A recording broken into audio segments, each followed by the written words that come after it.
ایک بوڑھی عورت نے حضرت علی رضی اللہ تعالیٰ عنہ سے پوچھا کہ اے علی، کیا میرے اعمال میری اولاد کو بھی نقصان پہنچا سکتے ہیں؟ یہ سن کر حضرت علی رضی اللہ تعالیٰ عنہ نے فرمایا کہ اے خاتون، ایسے 3 عمل ہیں جو تمہارے بچوں کو موت تک لے جا سکتے ہیں۔ وہ 3 عمل یہ ہیں: بسم اللہ الرحمن الرحیم، السلام علیکم ورحمۃ اللہ وبرکاتہ۔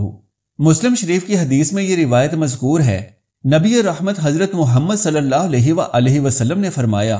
اگر میں ماں باپ کو اس دنیا میں پاتا تو میں نماز عشاء کے فرض پڑھ رہا ہوتا، کسی ایک کی آواز سن لیتا تو میں نماز چھوڑ کر انہیں لبیک کہتا۔ ایک مرتبہ حضرت علی رضی اللہ تعالیٰ عنہ اپنے حجرہ مبارک میں تشریف فرما تھے کہ ایک بوڑھی عورت نے آ کر حضرت علی سے عرض کیا کہ اے امیر المومنین،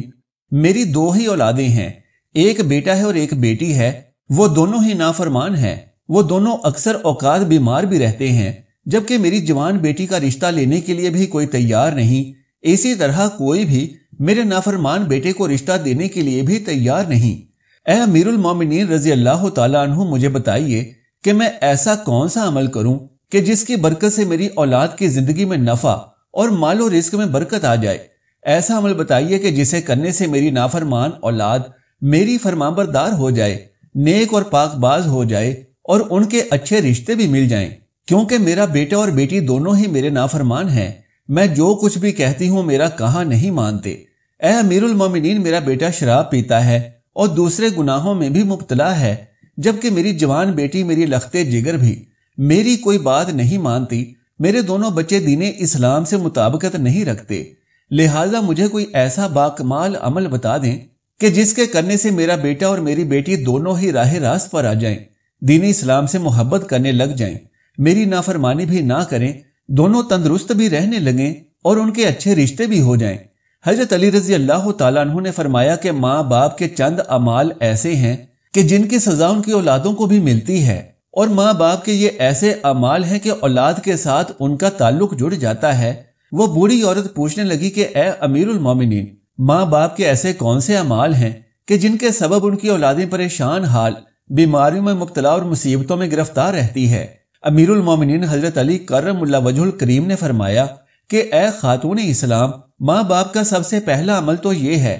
کہ گھروں میں قرآن پاک رکھا ہوا ہے، اس کی تعظیم تو پوری ہو رہی ہے، لیکن قرآن پاک کو پڑھنے کے لیے کھولتے نہیں ہیں، یعنی جن گھروں میں تلاوت قرآن پاک نہیں کی جاتی تو ان گھروں میں بے برکتی نازل ہوتی ہے۔ ایسے گھروں میں شیطان کے چیلے ڈیرے ڈال دیتے ہیں اور یہ ماں باپ کی اولاد کو بھٹکاتے ہیں، انہیں دین سے دور کر دیتے ہیں اور ان کے گھروں میں لڑائی جھگڑے، ناچاکیاں اور بے اعتمادی بڑھ جاتی ہے، جس کے سبب اولادیں دین سے دور ہونا، بیمار اور نافرمان ہونا شروع ہو جاتی ہیں۔ نبی کریم صلی اللہ علیہ وآلہ وسلم کا فرمان ہے کہ قرآن پاک اللہ کی ایسی مقدس اور بابرکت کتاب ہے کہ جس کا ہر ایک حرف پڑھنے سے اللہ تعالیٰ انسان کو 10 نیکیاں عطا فرماتا ہے، اس کے 10 درجات کو بلند فرماتا ہے، اور تلاوت قرآن پاک کے بدلے میں انسان کے گھر پر سکینت یعنی سکون، رحمتیں اور برکتیں نازل ہوتی ہیں۔ جن گھروں میں باقاعدگی سے تلاوت قرآن ہوتی ہے تو ایسے گھروں کو فرشتے اپنے پروں کے حصار میں لے لیتے ہیں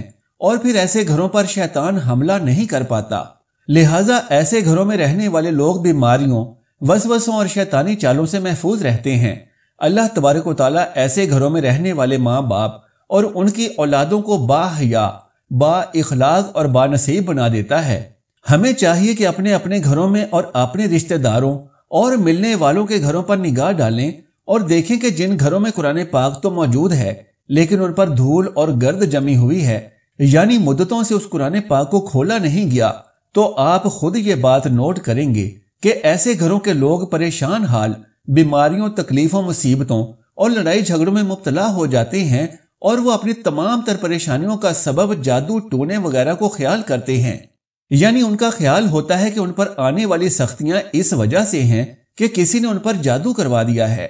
یہاں یہ بات بھی جان لیں کہ جس گھر میں روزانہ قرآن پاک کی تلاوت ہوتی ہے وہاں پر کوئی شخص جادو نہیں کروا سکتا، کیونکہ جادو ٹونا ایک شیطانی عمل ہے، اور جس گھر میں روزانہ قرآن خوانی ہوتی ہو وہاں شیاطین کا زور نہیں چلتا۔ لہٰذا حضرت علی رضی اللہ تعالیٰ عنہ نے اس بوڑھی خاتون کو بتایا کہ اولاد کے نافرمان ہونے، ہر وقت بیمار رہنے اور پریشان حال رہنے کی سب سے بڑی وجہ یہ ہے کہ اس کے گھر میں تلاوت قرآن نہیں کی جاتی۔ پھر حضرت علی رضی اللہ تعالیٰ عنہ نے فرمایا کہ جن گھروں میں ماں باپ آپس میں ہمیشہ لڑتے اور جھگڑتے رہتے ہوں، ایک دوسرے کو برے برے القابات سے نوازتے ہوں، ایک دوسرے کے ساتھ گالی گلوچ کرتے رہتے ہوں، اور جن گھروں میں ہر وقت لڑائی جھگڑے کی فضا بنی رہتی ہو، تو ایسے ماں باپ کی اولادیں بھی مصیبتوں، پریشانیوں اور تنگ دستیوں میں مبتلا رہتی ہے۔ جہاں گالیاں دی جائیں وہاں شیاطین ڈیرے ڈال لیتے ہیں، گھر والوں کو بھٹکاتی رہتی ہیں، کیونکہ آپ خود سوچیں کہ جن گھروں میں اللہ کی رحمت کے فرشتے نہ آئیں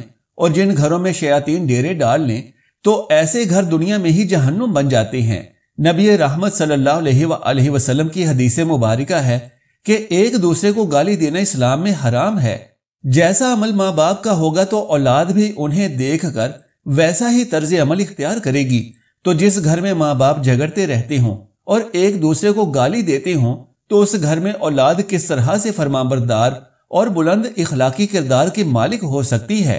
لہذا حضرت علی رضی اللہ تعالیٰ عنہ نے فرمایا کہ ماں باپ کو چاہیے کہ دین اسلام میں گفتگو کرنے کے جو طریقے بیان کیے گئے ہیں وہی اختیار کریں تاکہ ان کی اولادیں بھی ویسا ہی طرز عمل اختیار کریں۔ ناظرین محترم، اپنے گھروں میں اپنی اولادوں کو نبی کریم صلی اللہ علیہ وآلہ وسلم کی احادیث سنایا کریں، اور خاص طور پر اپنی بیٹیوں کو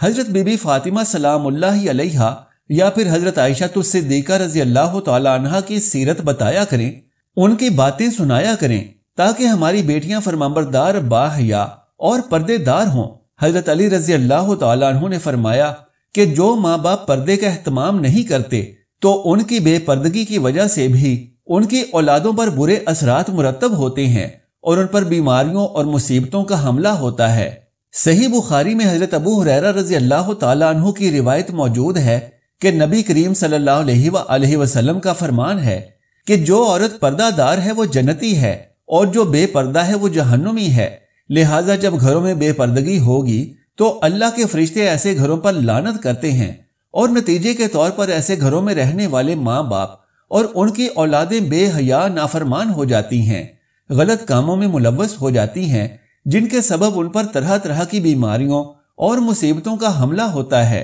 اور یہ سب ان کے ماں باپ کی بے پردگی کے سبب ہوتا ہے۔ جہاں بے پردگی ہوگی وہاں اللہ کی رحمت اور برکت نہیں ہوگی۔ آپ خود نوٹ کریں کہ جن گھروں میں بے پردگی ہوتی ہے، یعنی محرم نامحرم کا کوئی خیال نہیں رکھا جاتا،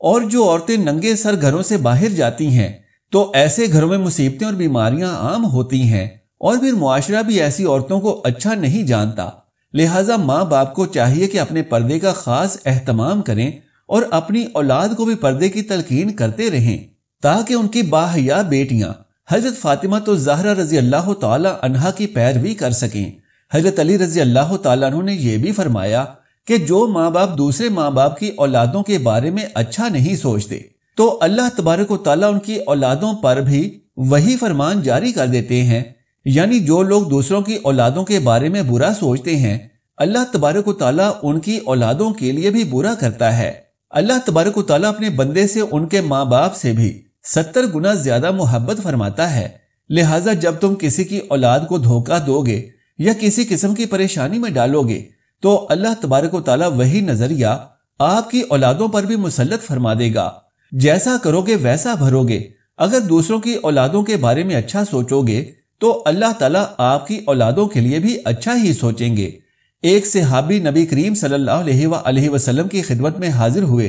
اور عرض کیا کہ یا رسول اللہ صلی اللہ علیہ وآلہ وسلم، فلاں صحابی کسی عورت کو چھپ چھپ کر دیکھتا ہے۔ تو آپ صلی اللہ علیہ وآلہ وسلم نے اس صحابی کو اپنے پاس بلوایا اور اس سے فرمایا کہ تم اپنے گھر کی نگہبانی چھوڑ گئے ہو کیا؟ تو اس صحابی نے عرض کیا کہ یا رسول اللہ صلی اللہ علیہ وآلہ وسلم، میں آپ کے فرمان کے مطابق اپنے گھر کی نگہبانی ضرور کرتا ہوں۔ آپ نے فرمایا کہ اپنے گھر جا کر دیکھو کہ آپ کا گھر محفوظ بھی ہے یا نہیں۔ جب وہ صحابی اپنے گھر پہنچے تو ان کے گھر کی ایک دیوار گھر چکی تھی، تو وہ صحابی فوراً نبی کریم صلی اللہ علیہ وآلہ وسلم کی خدمت میں حاضر ہوئے اور عرض کیا کہ یا رسول اللہ صلی اللہ علیہ وآلہ وسلم، یہ کیا ماجرا ہے؟ آپ صلی اللہ علیہ وآلہ وسلم نے فرمایا کہ اگر تم کسی باپردہ عورت کو چھپ کر دیکھو گے تو اللہ تبارک و تعالیٰ تمہارے گھر کی دیواریں گرا دے گا۔ اس لیے دوسروں کی بیٹیوں کو اپنی بیٹی سمجھو